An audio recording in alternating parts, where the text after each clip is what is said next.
Hello team. Sunday technical இஷ்யூனால் லைவும் வந்துட்டு miss ஆகிடுச்சு.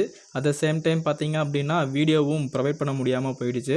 ஒன்றும் பிரச்சனை இல்லை. ஸோ இஷ்யூ வந்து கிளியர் ஆகிடுச்சு. இனி வந்துட்டு ப்ராப்பராக உங்களுக்கு வீடியோ டெலிகாஸ்ட் ஆகிட்டு இருக்கும். ஸோ இந்த வீடியோலேயே நம்ம இன்வெஸ்ட் பண்ணியிருக்க நம்ம ஃபாலோ பண்ணிகிட்ருக்க சில முக்கியமான பங்குகளில் வந்த இம்பார்ட்டன்ட் நியூஸ் பற்றி தான் டீட்டெயில் அனலைசிஸ் பார்க்க போகிறோம். வீடியோ ரொம்ப பயனுள்ளதாக இருக்க போகுது. ஃபுல்லாக பார்த்துட்டு உங்களுக்கு யூஸ்ஃபுல்லாக இருந்ததுன்னு தோணுச்சுன்னா மறக்காமல் லைக் பண்ணிக்கோங்க. ஸோ நம்ம ஃபாலோ பண்ணிகிட்ருக்க ஒன் ஆஃப் த முக்கியமான டெலிகாம் நெட்வொர்க் கம்பெனியான தேஜஸ் நெட்வொர்க் பார்த்தீங்க அப்படின்னா 14% இன்றைக்கி மட்டும் பங்கோட விலை இறங்கியிருக்கு. இது நமக்கு ஒரு வாய்ப்பா இல்லையாங்கிறத தான் நம்ம டிஸ்கஸ் பண்ண போகிறோம். இந்த அளவுக்கு இறக்கமுக்கு முக்கியமான காரணம் வந்துட்டு கம்பெனி இந்த குவார்ட்டரில் 71 கோடி ரூபா லாஸை வந்துட்டு ரெஜிஸ்டர் பண்ணியிருக்காங்க. போன டைம் 147 கோடி ரூபா வந்துட்டு ப்ராஃபிட் பண்ண ஒரு கம்பெனி இந்த டைம் இந்த அளவுக்கு ஒரு நெகட்டிவ் ரிசல்ட் கொடுக்க முக்கியமான காரணம் என்ன அப்படின்னு பார்த்தீங்கன்னா, கம்பெனியில் சேல்ஸில் வந்த ஒரு மிகப்பெரிய டிப் தான் இதுக்கு ஒரு முக்கியமான ரீசனாக இருக்குது. இதனால் பார்த்தீங்கன்னா எக்ஸ்பென்சஸ் வந்துட்டு வழக்கம் போல தான் செலவு பண்ணியிருக்காங்க. ஸோ என்ன தான் சேல்ஸ் குறைஞ்சாலும் வழக்கமாக ஆகிற ரா மெட்டீரியல் காஸ்ட்டும் செலவாக இருக்குது. எம்ப்ளாயி சேலரி எல்லாம் போக ஸோ கிட்டத்தட்ட ஆப்ரேட்டிங் ப்ராஃபிட்டே 122 கோடி தான் மிச்சமாக இருக்குது. இதில் இன்ட்ரெஸ்ட் ப்ளஸ் டிப்ரிஷியேஷன் ரெடியூஸ் பண்ணி பார்க்கும்போது -45 கோடி இருந்திருக்கு. தென் டேக்ஸ், ஸோ ஆஃப்டர் டேக்ஸ்க்கு அப்புறம் வந்துட்டு இது -72 கோடியாக கன்வெர்ட் ஆகிருக்கு. இது ஒரு பெரிய நெகட்டிவ் ரிசல்ட்டை தான் நான் பார்க்குறேன். கம்பெனி இப்போ தான் நெகட்டிவ் ரிசல்ட் ப்ரொடியூஸ் பண்ணியிருக்காங்களான்னு கேட்டால் இல்லைங்க. இதுக்கு முன்னாடியும் பார்த்தீங்க அப்படின்னா டிசம்பர் 2023 வரைக்குமே கம்பெனி வந்துட்டு லாஸ் மேக்கிங்காக தான் இருந்திருக்கு. தென் மார்ச் 2024 இப்போது டிசம்பர் 2024 வரைக்கும் போன இயர் ஃபுல்லாக ஒரு நல்ல ஒரு ப்ராஃபிட்டபுளாக இருந்த கம்பெனி எகெயின் வந்துட்டு அவங்களோட ஒரு சேட் ஸ்டோரியை வந்து ஸ்டார்ட் பண்ணியிருக்காங்க. மேபி கண்டிப்பாக இது ஒரு மார்க்கெட்டில் ஒரு பெரிய இறக்கத்தை கொண்டு வரக்கான சான்சஸ் இருக்குது. ரெவன்யூ அதாவது சேல்ஸ் பார்த்தீங்க அப்படின்னா இயர் ஆன் இயரில் கம்பேர் பண்ணிங்கன்னா 43% வந்துட்டு அதிகரிச்சிருக்கு. ஆனால் போன குவார்ட்டர் பார்த்தீங்க கம்பேர் பண்ணும்போது ரெவன்யூ பயங்கரமாக ட்ராப் ஆகிருக்கு. கிட்டத்தட்ட வந்துட்டு மோர் தென் 50% ரெவன்யூ ட்ராப் ஆகிருக்கு போன குவார்ட்டர் கம்பேர் பண்ணும்போது. எபிட்டா பார்த்தீங்க அப்படின்னா இயர் ஆன் இயர்லேயே 60%, கரண்ட்டாக பார்த்தீங்க அப்படின்னா ஆல்மோஸ்ட் வந்துட்டு 50 above% வந்துட்டு டிக்ளைன் ஆகிருக்கு. ஸோ இதனால் நெட் லாஸ் வந்துட்டு கரண்ட்டாக 77 கோடி ரெஜிஸ்டர் பண்ணியிருக்காங்க. ஸோ இதெல்லாம் வந்துட்டு ஒரு கம்பெனிக்கு ஒரு மோசமான ஒரு பர்ஃபார்மன்ஸ். ஸோ ஸ்டாக்லோட ஹார்மோனிக் அனாலிசிஸ் வந்துட்டு நம்ம கேஷ் ஆன் அகாடமி சேனலில் ஒளிபரப்பாகும். மறக்காமல் நீங்கள் அங்கே ஃபாலோ பண்ணுங்கள். இன்னும் நம்ம ரிசல்ட்டை பற்றி நிறையவே அதில் கிளியர் அனலைஸ் பண்ணியிருக்கோம். ஸோ நீங்கள் முன்னாடியே தேஜஸ் நெட்வொர்க் வந்துட்டு ஹோல்டு பண்ணுறீங்களா, இல்லை வந்துட்டு இப்போ நம்ம வீடியோ போட்டதுக்கு பிறகு நம்ம ஃபோக்கஸ் பண்ண போகிற ஜோனில் நீங்கள் ஃபோக்கஸ் பண்ண போகிறீங்களாங்கிறத மறக்காமல் கமெண்ட்டில் பதிவு பண்ணுங்கள். அடுத்ததாக நம்மளோட ரிஸ்க் இன்வெஸ்ட்மெண்ட்டான வோடஃபோன் ஐடியா ஷேரை பற்றி ஒரு முக்கியமான இன்ஃபர்மேஷன் கொடுத்துருக்காங்க. அது என்ன ப்ரோ ரிஸ்க் இன்வெஸ்ட்மெண்ட்னு பார்த்தீங்கன்னா, இப்போ நான் 100 ரூபாய் இன்வெஸ்ட் பண்ண போகிறேன் அப்படின்னா அதில் 15 ரூபா வந்துட்டு எக்ஸ்ட்ரீம் ரிஸ்க் எடுப்பேன். நல்ல கம்பெனியில் இருந்தாலும் வந்துட்டு கொஞ்சம் எக்ஸ்ட்ரீம் ரிஸ்க்குன்னு பார்த்தீங்க அப்படின்னா அதில் வோடஃபோன் ஐடியாவுன்னு ஆட் பண்ணியிருக்கேன். அந்த மாதிரி பங்குகளுக்கு இப்போ ஒரு நல்ல நியூஸ் வந்திருக்குங்க. கிட்டத்தட்ட கோல்ட்மேன் சாக்ஸ் பார்த்தீங்க அப்படின்னா 0.55% ஸ்டேக்கை வந்துட்டு ஒரு பல்க் டீலாக வந்துட்டு பை பண்ணியிருக்காங்க. இது இந்த ஸ்டாக்குக்கு வந்துட்டு ஒரு பெரிய பாசிட்டிவாக தான் நான் பார்க்குறேன். ஏன்னா கோல்ட்மேன் சாக்ஸ் மாதிரி பங்குகள் உள்ளே வரும்போது டெஃபினட்டாக கொஞ்சம் வந்துட்டு பிஸ்னஸில் ஏதோ ஒரு இம்ப்ரூவ்மெண்ட்டை பார்த்துருக்காங்களா, இல்லை வந்துட்டு ஷார்ட் டைமில் ஒரு வாய்ப்பு கிடைக்க போகுதா அப்படிங்கிறது நம்ம வெயிட் பண்ணி பார்க்கணும். ஸோ இவங்களோட ஆக்ஷன்ஸை வந்துட்டு நம்ம ஃபாலோ பண்ணி ஒரு வேளை குயிக்காக வெளியே போகிறாங்க அப்படின்னா அப்போது நம்ம செல் அடிக்க தயாராக இருக்கணும். இருந்தாலும் வந்துட்டு இந்த மாதிரி பங்குகள் வந்துட்டு ஹைலி ரிஸ்கி. ஸோ நான் சொன்ன மாதிரி ஒரு 0 to 5% வந்துட்டு உங்களோட இன்வெஸ்ட்மெண்ட்டை வந்துட்டு மேபி இதில் ட்ரை பண்ணுங்கள். ஓகேங்களா? அடுத்ததாக ஆட்டோ இண்டஸ்ட்ரி சம்மந்தமாக இந்தியாவை பொறுத்தளவுக்கும் நல்ல நியூஸ் தாங்க. ஏன்னா இப்போ ரீசெண்டாக ஆட்டோ இண்டஸ்ட்ரி ஸ்டாக்ஸ் வந்துட்டு நல்லாவே குறைஞ்சிருக்கு. இண்டெக்ஸும் வந்துட்டு நல்ல கரெக்ஷன் ஆகிருக்கு. இந்த இடத்துல ஒரு மைல்ஸ்டோனையும் வந்துட்டு செட் பண்ணியிருக்காங்க. ஏன்னா டொமஸ்டிக்லேயும் சரி எக்ஸ்போர்ட் மார்க்கெட்லேயும் சரி டோட்டலாக 50 லட்சம் யூனிட்டை வந்துட்டு செல் பண்ணியிருக்காங்க பேசஞ்சர் வெஹிக்கிளில். இது ரொம்ப ரொம்ப ஒரு முக்கியமான இம்ப்ரூவ்மெண்ட்டை தான் நம்ம பார்க்கணும். ஏன்னா வருடாந்திர வளர்ச்சி பார்த்தீங்க அப்படின்னா அதாவது இயர்லி க்ரோத் வந்துட்டு 2 to 4% தான் இருக்குது. ரொம்ப ரொம்ப குறைஞ்சிருக்கு இந்த இயர் பொறுத்தளவுக்கும். ஸோ அப்போவுமே வந்துட்டு இந்த பேசஞ்சர் வெஹிக்கிளோட சேல்ஸ் வந்துட்டு எக்ஸ்பெக்ட் பண்ணதை விட நல்லாவே க்ரோ ஆக போகுதுங்கிறத கிரைசில் குறிப்பிட்டிருக்காங்க.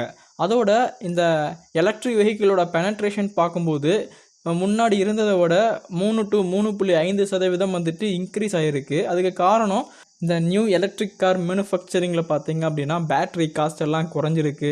சார்ஜிங் இன்ஃப்ராஸ்ட்ரக்சரில் வந்த டெவலப்மெண்ட் இதெல்லாமே வந்துட்டு இதோட பெனட்ரேஷனை இன்னமும் கொஞ்சம் பூஸ்ட் பண்ணியிருக்கிறதா வந்துட்டு குறிப்பிட்டிருக்காங்க. என்னவோ வந்துட்டு ஆட்டோ செக்டருக்கு நல்ல ஒரு மொமெண்டம் கிடச்சிச்சின்னா நமக்கு அதில் கொஞ்சம் நிம்மதி கிடைக்கும். ஏன்னா இப்போ தான் நம்ம ஆட்டோ ETF வந்துட்டு ஃபோக்கஸ் பண்ணியிருக்கோம். ஸோ நீங்களும் வந்துட்டு எந்த டைமில் என்ன இண்டெக்ஸை ஃபோக்கஸ் பண்ணணும், எந்த ஸ்டாக்கில் வந்துட்டு உங்களால் பர்டிகுலராக இன்வெஸ்ட் பண்ணணும்னு ஒரு ஐடியாவே இல்லை அப்படின்னு ஃபீல் பண்ணுறீங்கன்னா யூ டோன்ட் வரி. சப்ஸ்கிரைப் பண்ணிவிட்டு சப்ஸ்கிரைப் பட்டனுக்கு பக்கத்தில் ஜாயின் மெம்பர்ஷிப் ஆப்ஷன் இருக்கும். அதில் வந்துட்டு நீங்கள் லாங் டைம் ஆர் ஷார்ட் டைமில் வந்துட்டு நீங்கள் பிளான் சூஸ் பண்ணிவிட்டு நீங்கள் அக்சஸ் பண்ணிக்கலாம். அதில் ரொம்ப ரொம்ப ஒர்த்தான நிறைய பங்குகளை பற்றி நான் டிஸ்கஸ் பண்ணிகிட்ருக்கேன். அது உங்களுக்கும் பயனுள்ளதாக இருக்கும் நம்புகிறேன். ஓகேங்களா? மார்க்கெட்டில் நம்ம இந்தளவுக்கு கொஞ்சம் பாஸ்ட் ஃபியூ டேஸாக வந்துட்டு நம்ம ஹாப்பியாக இருக்கோம் அப்படின்னா அதுக்கு முக்கியமான காரணம் இந்த ஃபாரின் இன்ஸ்டிடியூஷனல் இன்வெஸ்டர் வந்துட்டு அகெயின் டேர்ன் டு பையர்ஸ் அப்படிங்கிறது தான் உண்மை. ஏன்னா லாஸ்ட் 8 செஷனில் மட்டுமே 32,466 கோடி வந்துட்டு FIIs மார்க்கெட்டில் இன்ஃப்ளோ பண்ணியிருக்காங்கங்கிறத மறந்துடாதீங்க. அதனால தான் நான் நிறைய வீடியோஸ் வந்துட்டு FIIs பேஸ் பண்ணி DIS பேஸ் பண்ணி வந்துட்டு போடுறதுக்கான முக்கியமான காரணங்கள். ஓகேங்களா? அந்த மாதிரி பங்குகளை நம்ம தேடி நல்ல பங்குகள், அந்த பங்குலையும் நம்ம ஃபில்டர் பண்ணி நல்ல பங்குகளை சூஸ் பண்ணும்போது நமக்கு ரிட்டர்ன்ஸ் வந்துட்டு கேரண்டியாக கிடைக்கிறதுக்கான வாய்ப்புகள் அப்படிங்கிறது அங்கே அதிகமாகுது. அடுத்ததான் நம்ம பொதுவாக இந்த ப்ரைவேட் பேங்க்கில் TMB bank, Tamil Nadu mercantile bank பார்த்தீங்க அப்படின்னா லாஸ்ட்டாக வந்துட்டு ஒரு சில வருடங்களாக வந்துட்டு அந்த லோன் க்ரோத் தென் வந்து டெபாசிட் க்ரோத்தில் வந்துட்டு ரொம்ப பெரிய இம்ப்ரூவ்மெண்ட் இல்லை. அதனால தான் வந்துட்டு ஷேரோட ப்ரைஸும் வந்துட்டு பெரிதளவுக்கு இம்ப்ரூவ் ஆகாமையே நின்றுருக்கு. ஆனால் இந்த டைம் இந்த ஃபினான்ஷியல் இயரில் மேபி அது 13 to 14% வந்துட்டு உயர வாய்ப்பு இருக்கிறதா வந்துட்டு கம்பெனி தரப்பில் குறிப்பிட்டிருக்காங்க. அந்த பேங்க்கோட சீஃப் எக்ஸிக்யூட்டிவ் ஆஃபீஸர் நாயர் வந்துட்டு சொல்லியிருக்காரு. அது மட்டும் இல்லாமல் நானே வந்துட்டு சில அனலைசிஸில் பேங்க்கில் கொஞ்சம் இன்ஃப்ளோ நல்லாவே இருந்திருக்கு அப்படிங்கிறத ஃபைண்ட் பண்ணியிருக்கேன். அது மட்டும் இல்லாமல் நல்ல லெவல்லையும் வந்துட்டு நான் மார்க் பண்ணியிருக்கேன். நம்ம எக்ஸ்பெக்ட் பண்ண ப்ரைஸ் வரும்போது டெஃபினட்டாக மெம்பர்ஷிப் வீடியோவில் டிஸ்கஸ் பண்ணிவிட்டு நம்ம பை பண்ணலாம் அந்த ஸ்டாக்கை. இந்த TMB பேங்க் பற்றி நீங்கள் நினைக்கிறீங்க? நீங்கள் ஆல்ரெடி இந்த ஸ்டாக்கை ஹோல்டு பண்ணுறீங்களா இல்லையா அப்படிங்கிற விவரத்தை கமெண்ட்டில் பதிவு பண்ணுங்கள். அப்படி வாங்கியிருந்தீங்க அப்படின்னா நீங்கள் எதை ஃபோக்கஸ் பண்ணி வாங்குனீங்க, இன்னமும் வந்துட்டு ஹோல்டு பண்ணலாமா அப்படிங்கிற கருத்தையும் ஷேர் பண்ணுங்கள். அடுத்ததாக மஹிந்திரா தரப்பில் இருந்து ஒரு முக்கியமான இன்வெஸ்ட்மெண்ட் பற்றின அப்டேட்டாக கொடுத்துருக்காங்க. இந்த லார்ஜ் கமர்ஷியல் வெஹிக்கிள் செக்மெண்ட்டில் இன்னமும் அவங்க ஸ்ட்ராங் ஆகணும் அப்படிங்கிறதுக்காக SML இசுசு லிமிடெட் நிறுவனத்தை வந்துட்டு இப்போதைக்கு அவங்க கையகப்படுத்தியிருக்காங்க.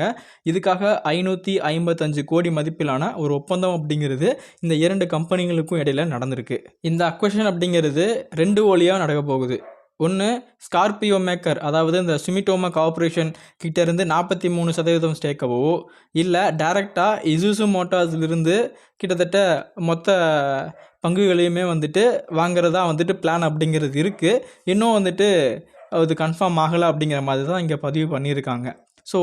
என்டையராக செப்பரேட்டாக நம்ம பார்க்கும்போது மஹிந்திரா கிட்டத்தட்ட 26% ஸ்டேக்கை வந்துட்டு அக்யூர் பண்ண போகிறாங்க. இதோட மதிப்பு 37,62,628 ஷேர்ஸை வந்துட்டு அக்யூர் பண்ண போகிறாங்க. டெஃபினட்டாக இது வந்துட்டு மார்க்கெட்டில் ஒரு புது ரெவல்யூஷனை வந்துட்டு M&Mக்கு கொடுக்க போகிறாங்க. ஸ்டாக் வந்துட்டு ரொம்ப ரொம்ப பாசிட்டிவாகவும் இருக்குது. இப்போதைக்கு நம்ம ரைட் லெவல் இல்லை, நல்ல லெவலுக்கு வரும்போது கன்சிடர் பண்ணலாம். ஒரு பங்கு மேலே இருக்கும்போது நம்ம எப்பவுமே ஃபோக்கஸ் பண்ணக்கூடாது, நல்ல லெவலில் கன்சிடர் பண்ணலாம். ப்ரைஸ் நம்ம எக்ஸ்பெக்ட் பண்ணுற ரேஞ்சுக்கு வரட்டும். ஓகேங்களா? அடுத்ததாக ஜைடஸ் லைஃப் சயின்ஸ்லேருந்து ஒரு முக்கியமான அப்டேட்டை கொடுத்துருக்காங்க. இந்த கம்பெனி, அதாவது குஜராத்தில் இருக்கிற இந்த ஜைடஸ் லைஃப் சயின்ஸ் யூனிட்டுக்கு பார்த்திங்க அப்படின்னா US FDAவோட இன்ஸ்பெக்ஷன் அப்படிங்கிறது நடந்துட்டு இருந்திருக்கு. கிட்டத்தட்ட ஏப்ரல் 21 25 வரைக்கும். இதில் கம்பெனிக்கு கிட்டத்தட்ட 6 அப்சர்வேஷன்ஸ் வந்துட்டு கொடுத்துருக்காங்க. மேபி இதனால் மார்க்கெட்டில் ஒரு சின்ன இறக்கம் வந்துச்சுன்னா நம்ம கண்டிப்பாக கன்சிடர் பண்ணலாம். ஆல்ரெடி இந்த ஸ்டாக் வந்து நம்ம ஃபோக்கஸ் ஜோனில் இருக்குது. இந்த 6 அப்சர்வேஷனால் அந்த ஜோனை ஹிட் பண்ண ஒரு வாய்ப்பு கிடச்சிச்சின்னா டெஃபினட்டாக அதை பற்றி நம்ம டிஸ்கஸ் பண்ணலாம் கம்யூனிட்டி வீடியோவில். ஓகேங்களா? அடுத்ததான் இந்த IDFC ஃபர்ஸ்ட் பேங்க்கை பற்றி நிறைய பேர் கேட்டிருந்தீங்க, என்ன லெவலில் வாங்கலாம் அப்படின்ட்டு.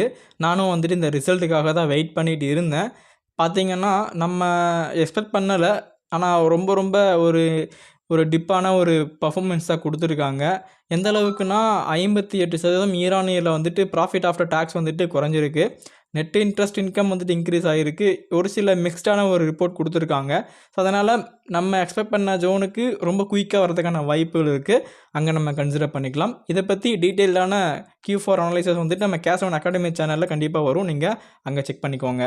ஓகே டீம், இன்றைக்கி நான் உங்களுக்காக கலெக்ட் பண்ண நியூஸஸை கிளியராக எக்ஸ்பிளைன் பண்ணிட்டேன்.